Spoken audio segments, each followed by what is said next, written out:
दोस्तों आदाब, सलाम, नमस्कार। मैं हूं आपका मेज़बान ज़ीशान अली। हमारी जो लाइफ स्टाइल है, हमारी जो जीवन शैली है, आज बीमारियां हर रोज़ एक नया रूप लेकर के हमारे सामने आ रही हैं। आज पूरी दुनिया में वर्ल्ड COPD डे मनाया जा रहा है और ऐसे मौके पर हम ये चाहेंगे कि आप सुरक्षित रहें, आप स्वस्थ रहें। इसके लिए हमने अपने स्टूडियो में आज एक ख़ास मेहमान को बुलाया है जो इस समय चिकित्सा जगत की बहुत बड़ी शख्सियत है, जिन्हें महामहिम राष्ट्रपति और भारत सरकार ने इन्हें काफ़ी अवार्ड दिए हैं और प्रोत्साहित किया है। उसके अलावा आपके हिस्से में बहुत सारे अवार्ड हैं जो आपकी सेवाओं के लिए आपको दिए गए हैं। ऐसे समय में मैं आपकी मुलाकात करा रहा हूँ डॉक्टर राजेंद्र प्रसाद सर से। सर, स्वागत है, नमस्कार। खैर मकदम है आपका कि आप हमारे स्टूडियो में तशरीफ़ लाए और हमने आपको ज़हमत दी है, आपने अपना कीमती वक्त निकाला और यहाँ आए, उसके लिए बहुत बहुत शुक्रिया आपका। डॉक्टर साहब, आज पूरी दुनिया में वर्ल्ड COPD डे मनाया जा रहा है। आपकी सेवाएं हैं, इस वक्त आप एरा मेडिकल यूनिवर्सिटी के अंदर पल्मोनरी मेडिसिन डिपार्टमेंट जो है उसके आप हेड ऑफ़ द डिपार्टमेंट भी हैं, डायरेक्टर भी हैं और आपकी बड़ी सेवाएं हैं। डॉक्टर साहब, जो हमारे नाज़रीन हैं, जो हमारे व्यूवर्स हैं, वो जानना चाहते हैं कि ये COPD है क्या चीज़? देखिए, COPD एक लंग की, बेसिकली लंग की ही, फेफड़ों की बीमारी है और ये क्रॉनिक टाइप ऑफ बीमारी है जिसमें जो है फेफड़े में जो नलियां होती हैं, सांस की नलियां होती हैं, उसमें इन्फ्लेमेशन हो जाता है और सिकुड़न हो जाती है। और इसको आम भाषा में, जैसे COPD को हम क्रॉनिक ऑब्स्ट्रक्टिव पल्मोनरी डिजीज़ कहते हैं, लेकिन जो हमारे भारतवर्ष में जो आम भाषा में इस बीमारी के जो पब्लिक लोग जानती है उसे लोग आम तरीके से क्रॉनिक ब्रोंकाइटिस कहते हैं या कुछ लोग मेडिकल साइंस में एम्फाइसीमा भी कहते हैं। तो जब ये बीमारियां मिल जाती हैं तो अब एक कॉमन टर्म दे दिया है WHO ने, जिसे हम क्रॉनिक ऑब्स्ट्रक्टिव पल्मोनरी डिजीज़ कहते हैं। डॉक्टर साहब, ये तो बताया आपने, चूँकि अब जब ये चीज़ आ गई है कि ये बीमारी है, तो अब 2-3 सवाल इसमें पैदा होते हैं। पहला तो मैंने आपसे ये पूछा, गुजारिश की कि ये है क्या चीज़। दूसरा, फिर इसके कारण क्या होते हैं, ये बीमारी कहाँ से पनपती है, इसका कारण क्या है, ये कैसे जन्म लेती है? देखिए, आपने बहुत अच्छा सवाल किया कि हर बीमारी होने का कोई ना कोई तो कारण होता है। और मैं अक्सर कहता हूँ, जब COPD की बात आती है या क्रॉनिक ब्रोंकाइटिस की बात आती है, अगर साधारण भाषा में हम बात करें, तो इसको भगवान ने नहीं दिया। इसको आदमी के जो अपने क्रियाकलाप हैं, जो भी वो उसकी लाइफ स्टाइल है, उसकी वजह से ये बीमारी होती है। जैसे जो सबसे बड़ा मुख्य कारण जो COPD का है, वो लगभग जो है वो स्मोकिंग है। तंबाकू को आप जानते हैं कई तरह से स्मोकिंग की जाती है। सिगरेट भी लोग पीते हैं, बीड़ी भी पीते हैं, हुक्का भी पीते हैं, चिलम भी पीते हैं। तो किसी तरह का, सिगार भी पीते हैं बड़े लोग। तो किसी तरह की स्मोकिंग जो है वो इसका एक प्रमुख कारण है। धुआं उससे जो निकलता है। अब जब पूरे संसार में ये आपने जैसे कहा कि COPD डे मनाया जाता है, तो इसके बारे में अवेयरनेस क्रिएट की जाती है। तो जो मतलब स्मोकिंग वाला जो फैक्टर है, वो अगर पूरे संसार में देखा जाए तो 80 से 85% जो है स्मोकिंग के वजह से ही होता है। लेकिन जब भारतवर्ष में कुछ स्टडीज़ हुई तो उसमें पाया गया कि स्मोकिंग सिर्फ 60, 65 या 70% तक मैक्सिमम रिस्पांसिबल है। 30, 35, 40% लोग, डिफरेंट स्टडीज़ में पाया गया कि वो स्मोकर नहीं है, मगर उनको COPD है। तो इसके मतलब अब नॉन स्मोकिंग COPD का भी एक रिस्क फैक्टर निकल के आया है जी। और नॉन स्मोकिंग वाले में जो सबसे बड़ा मेन कारण होता है, वो हमारी लेडीज़ जो खाना पकाती हैं गाँव में, खासकर जो चूल्हे में लकड़ी, कंडा, कोयले की अंगीठी या बुरादा, ये सब चीज़ें जो इस्तेमाल होता है, इससे जो धुआं निकलता है वो उतना ही ख़राब है जैसे कि सिगरेट या बीड़ी पीना। तो जिसे हम बायोमास फ्यूल कहते हैं, तो ये जो इस्तेमाल, चाहे ये खाना पकाने के लिए हो या आपने देखा जाड़े में लोग इससे मतलब हीटिंग भी करते हैं, तो ये भी एक दूसरा फैक्टर निकल के आया। ये भारत के ही रिसर्च से निकल के आया हम तरीके से।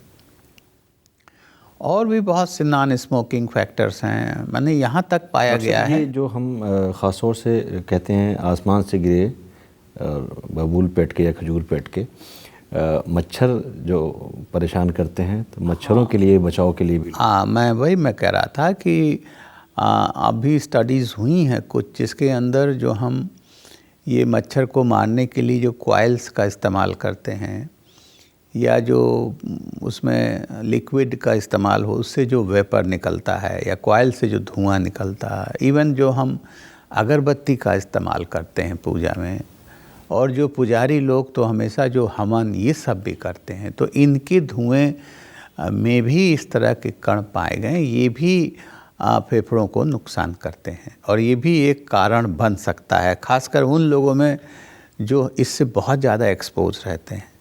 तो अभी जैसे हमने भी कुछ दिन पहले एक मरीज़ देखा कि हमने वो कोई स्मोकिंग नहीं करी और पुजारी थे बेचारे वो, लेकिन वो पूजा करते हैं और पूजा करने में हमेशा इस चीज़ों का इस्तेमाल होता है, तो वो शायद उनके रिस्पेक्ट। बहुत लोग हमारे और भाई लोग जैसे जो होटल चलाते हैं छोटे मोटे, और जिसमें वो गैस का नहीं इंतज़ाम कर पाएँ। अब तो लोग गैस काफ़ी लोग इस्तेमाल करते हैं, लेकिन फिर भी अगर वो लकड़ी का इसका सब इस्तेमाल करते हैं, कोयले का इस्तेमाल करते हैं, तो उससे भी लोग, उस धुएं से भी उनको क्रॉनिक COPD हो जाती है। तो बहुत से फैक्टर निकल के आए, मतलब यहाँ तक पाया गया है जिनको पुरानी TB है, जिनको पुरानी अस्थमा है, वो भी जब बहुत क्रॉनिक हो जाती है या पुराने TB के रोग हो जाते हैं, तो उसमें भी आदमी को एयरवे क्योंकि एयरवे ऑब्स्ट्रक्शन इसमें होता है, उसके अंदर भी वो COPD जैसे बिहेव करना। पोल्यूशन भी। और इसके अलावा अभी आपने देखा है जाड़े का महीना चल रहा है, नवंबर का महीना है, हर वक्त आप पोल्यूशन के बारे में सुन रहे हैं। तो पोल्यूशन आप जानते हैं 2 तरह का होता है, एक इंडोर पोल्यूशन, एक आउटडोर। जो मैंने बायोमास फ्यूल कहा वो तो इंडोर पोल्यूशन हो गया। अब लेकिन आउटडोर पोल्यूशन भी आपने अभी आजकल देखा कि धुंध छाया हुआ है, तो जो इंडेक्स है पोल्यूशन का वो बहुत हाई चल रहा है, 300, 400, 500 तक चला जा रहा है, खासकर इस मौसम में। तो वो भी एक फैक्टर निकल के आया। कम से कम वो बीमारी तो कितना करती है इसके बारे में बहुत क्लियर, लेकिन जो है जिसको ये बीमारी है और पोल्यूशन बढ़ रहा है तो उनको तकलीफ़ बहुत बढ़ जाती है, उनको अटैक पड़ने लगता है, उनको हॉस्पिटल में भर्ती भी होना पड़ता। तो पोल्यूशन भी एक तरह से काफ़ी निकल के आया कि वो भी एक रिस्क फैक्टर हो सकता है इस बीमारी का। डॉक्टर साहब, इस बीमारी की बात जो हमने की है, तो अब जो हमारे व्यूवर्स हैं उनके दिमाग में सवाल पैदा हो रहा होगा, क्या इस बीमारी से जान जा सकती है? हाँ, क्यों नहीं। अब आपने बहुत अच्छा फिर प्रश्न किया कि अब हम पहले आपको ये बता दें थोड़ा कि ये जो COPD बीमारी पूरे संसार में या हमारे भारतवर्ष में कितना है। आपको सुन के बहुत आश्चर्य होगा कि लगभग 38 से 40 करोड़ लोग हर साल COPD से ग्रसित हैं। 38 से 40 करोड़। कभी कभी हम इसको TB से जब कंपेयर करते हैं, ट्यूबरकुलोसिस बहुत कॉमन बीमारी हमारे देश की है, तो TB तो एक मुश्किल से 1 करोड़ मरीजों में है। ये आप देखिए 38 से 40 यानी उसका 40 गुना ज़्यादा है COPD। और हमारे और ये लगभग पूरे पॉपुलेशन का लगभग 10% लोगों में ये पाया गया है। और जो हमारे भारतवर्ष में भी लगभग 3.5 करोड़ से लेके 5 करोड़, ये एस्टिमेटेड फिगर्स होते हैं। ऐसा एस्टिमेट किया गया है 3.5 करोड़ से लेके 5 करोड़ के बीच में COPD के मरीज़ हैं हमारे भारतवर्ष में। संख्या बहुत ज़्यादा है। और अगर TB देख लें भारतवर्ष में तो हमारे कुल मिला के 26, 27, 28 लाख है मैक्सिमम। तो कहने का मतलब ये है ये बहुत कॉमन बीमारी है। और जहाँ आपने मृत्यु का सवाल पूछा, तो COPD से जो मरने वालों की संख्या है पूरे संसार में देखा जाए तो लगभग 32 लाख लोग हर साल मरते हैं COPD से। 32 लाख लोग जी मरते जी हैं। ये भारतवर्ष की बात कर रहे हैं? नहीं भाई, ये पूरे संसार की। जी। और भारतवर्ष में भी हमारे मतलब लोग, काफ़ी लोग मरते हैं, बड़ी संख्या में लोग प्रभावित होते हैं। इससे मृत्यु भी होती है। और अगर आप टीबी का यहीं देख लें, टीबी से मरने वालों की संख्या लाखों में है, इससे मरने वालों की संख्या बहुत ज़्यादा है उसके कंपैरिजन में। तो मेरा कहने का मतलब ये एक प्रमुख बीमारियों में से एक है। लेकिन टीबी के बारे में देखिए आप बहुत सुनते हैं, ये भारत सरकार भी, लेकिन सीओपीडी के बारे में कम सुनते हैं, अवेयरनेस लोगों का कम है। वैसे तो वर्ल्ड टीबी डे भी हम मनाते हैं, लेकिन वर्ल्ड सीओपीडी डे भी मनाने का पर्पज़ यही है कि अबाउट जागरूक हों सीओपीडी के बारे में। तो डॉक्टर साहब बताया आपने कि इससे मृत्यु भी हो सकती है अगर हमने समय रहते अपना इसका जो है वो जागरूकता नहीं पैदा की और अवेयर नहीं हुए और हमने बचाव नहीं किया। डॉक्टर साहब इसके लक्षण देखिए, लोग लक्षण आम तरीके से जब फेफड़ा कमज़ोर होता है, कमज़ोर फेफड़े का सब लगभग एक ही लक्षण होता है। शुरू में खांसी आती है, खांसी आती तो लोग समझते हैं स्मोकिंग की वजह से आ रही है। फिर बलगम आना शुरू होता है, वो उसको भी समझते हैं बस हमने स्मोकिंग कर रहे हैं इसलिए हो रहा है, बहुत लोग नेगलेक्ट करते हैं। उसके बाद थोड़ा जब और तकलीफ़ आगे बढ़ती है तो उनकी सांस फूलना शुरू होती है। सांस शुरुआत में जो है वो चलने में होता है, बाद में बैठे बैठे भी सांस फूल सकती है, थकावट बहुत हो रही है जैसे जैसे बढ़ती, क्योंकि ये एक प्रोग्रेसिव बीमारी है। जो भी है बीमारी ये प्रोग्रेस करती है। अगर आप स्मोकिंग कंटिन्यू करते रहेंगे या रिस्क फैक्टर साथ में है तो बीमारी ये रुकने वाली नहीं होती, ये प्रोग्रेस करती है और तकलीफ़ बढ़ती चली जाती है। लेकिन आम तरीके से हम लोग ये कहते हैं किसी को खांसी आ रहा, बलगम आ रहा, सांस फूल रही है तो उसको सीओपीडी हो सकता है और इसकी जांच जरूर करानी चाहिए। जांच इसकी करा सकते हैं, जी, इससे पता लगा सकते हैं। डॉक्टर साहब ये मतलब ये अचानक से नहीं होती, धीरे धीरे होती है। धीरे जैसे मैंने कहा ना, देखिए जैसे आप मान लीजिए कि कोई आदमी सिगरेट पी रहा है या बीड़ी पी रहा है, हिंदुस्तान में बीड़ी ज़्यादा पी जाती है, या लेडीज़ हैं जो खाना पका रही हैं, तो ऐसा तो नहीं है कि एक दिन या महीने भर सिगरेट या खाना पका देंगी तो हो जाएगा। ये 20-25 साल के एक्सपोजर के बाद होता है, इसीलिए ज़्यादा आदमी ध्यान नहीं देता है।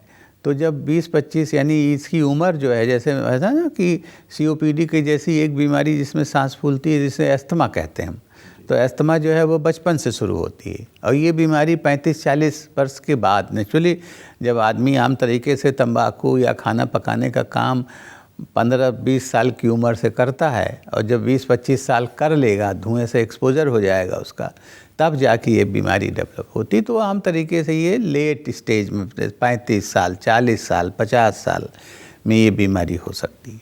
डॉक्टर साहब आपने जो बातें बताई उसमें मुख्य कारण इसका जो है वो धुआं है।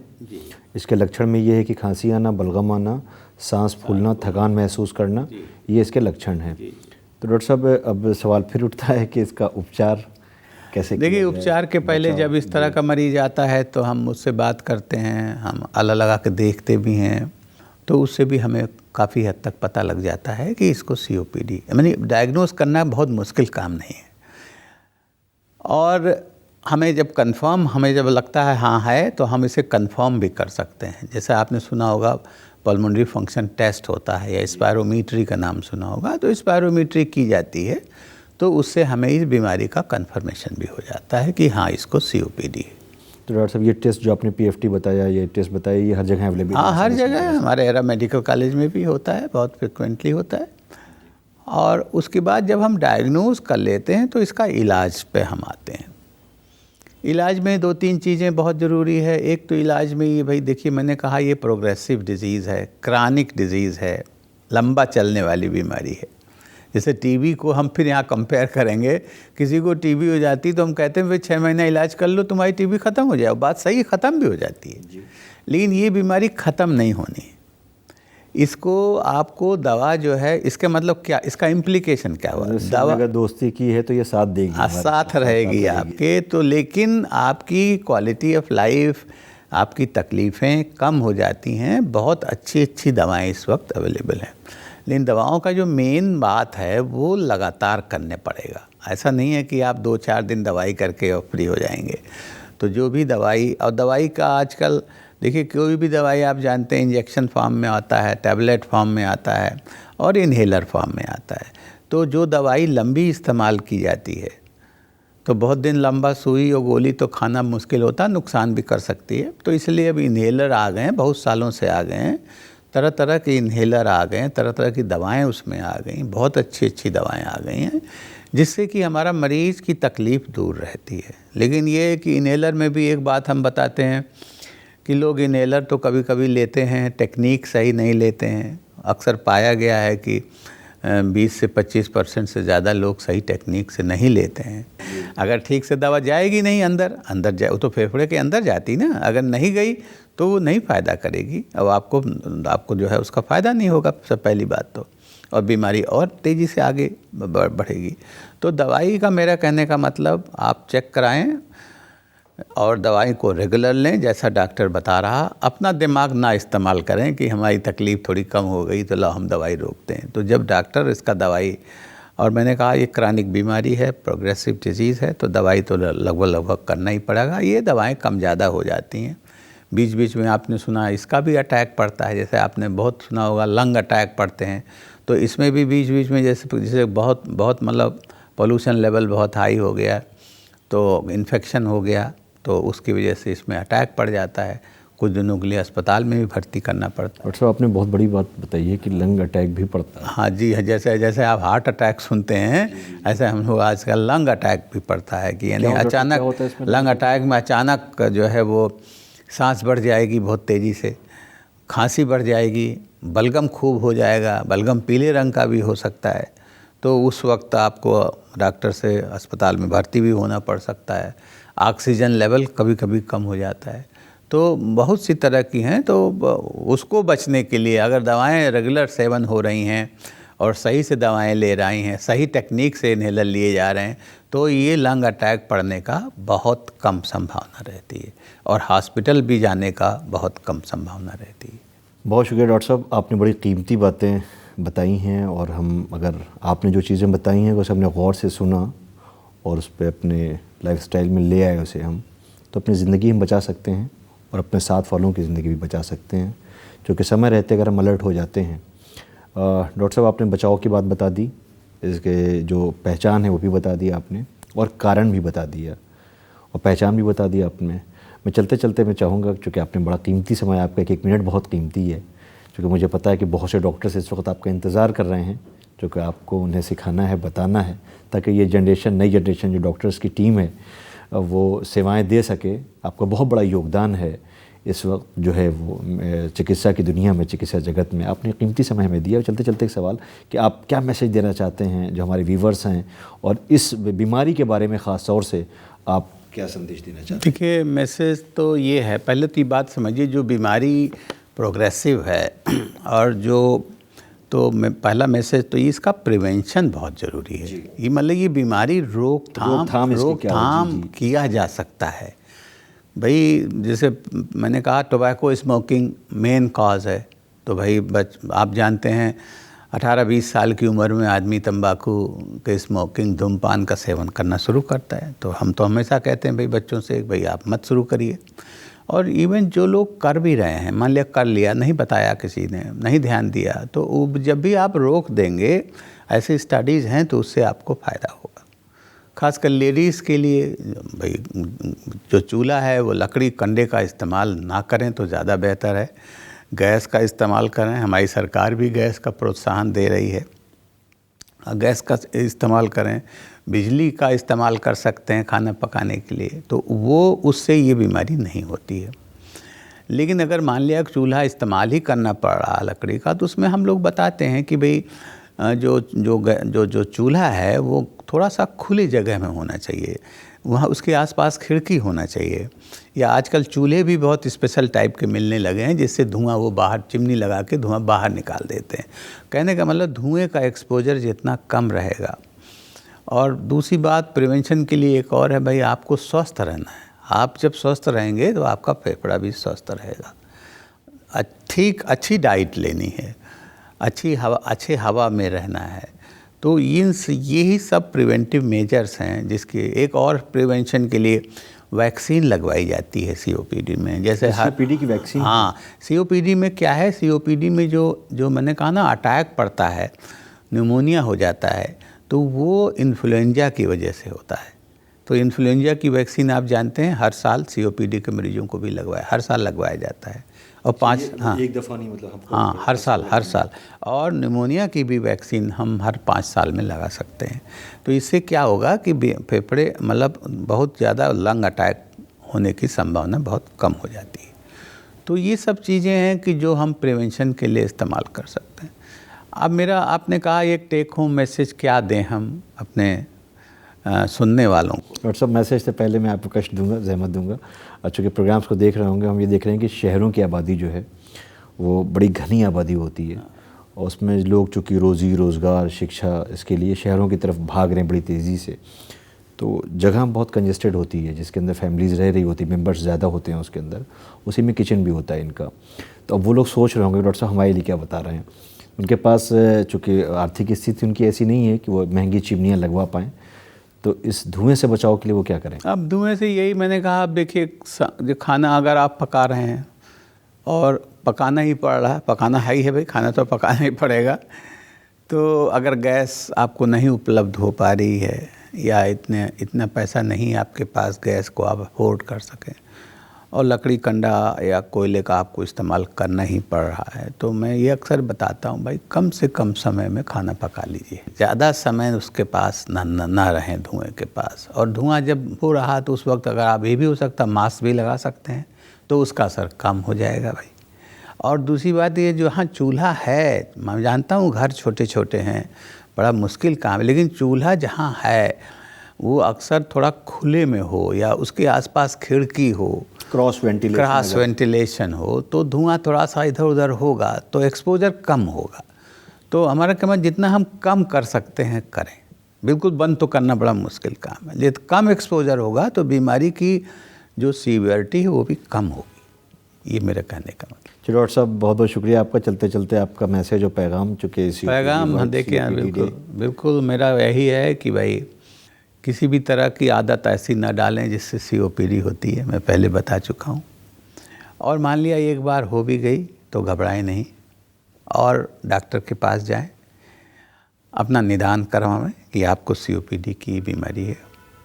और जो डॉक्टर जो दवा बताता है उसको रेगुलर उसका सेवन करें। खासकर इन्हेलर के बारे में हर बार जब आप डॉक्टर के पास जाएं तो उसकी टेक्निक समझें और उसका सही लेना बहुत जरूरी। इन्हेलर लेना, लोग अक्सर पूछते हैं कि हाँ साहब ले तो रहे हैं, लेकिन लेना ही मतलब पूरी तरह से इलाज नहीं है, उसको सही तरीके से लेना जो है वो इलाज है। तो अगर ये सब चीज़ें आदमी करेगा और फॉलो करेगा तो मेरा मानना है, हम लोग COPD का इलाज पिछले 40-50 साल से तो मैं स्वयं कर रहा हूँ, तो काफ़ी मरीज़ अपना ठीक ठाक समय बिताते हैं और उनकी लाइफ स्टाइल थोड़ी अच्छी रहे और दवाओं का सेवन करते रहें तो अपना उनका जीवन चलता रहेगा और अच्छा जीवन अपना बिता पाएंगे। तो मेरा मेन मुद्दा ये है कि दवाओं को रेगुलर लेना है, दवाओं को रेगुलर लेते रहना, रोकना नहीं, ब्रेक नहीं करना दवाओं को। डॉक्टर से परामर्श लेते रहें और ऐसी कोई चीज़ हरकत ना करें, जैसे मतलब सिगरेट बीच दवाएं भी ले रहे हैं, सिगरेट भी पी रहे हैं तो गलत बात है। तो वो जो रिस्क फैक्टर है उसका भी एक्सपोजर जितना कम से कम हो वो करें आप, तो दवाएं उतनी तेज़ी से काम करेंगी। चलिए, तो दोस्तों बहुत बहुत शुक्रिया आपका कि आपने सुना, और डॉक्टर साहब आपको बहुत बहुत शुक्रिया कि आपने अपना कीमती समय निकाला, वक्त निकाला, अब मैं स्टूडियो में तशरीफ़ ले आया। तो समय रहते कहते हैं कि डॉक्टर जो है भगवान का रूप हैं।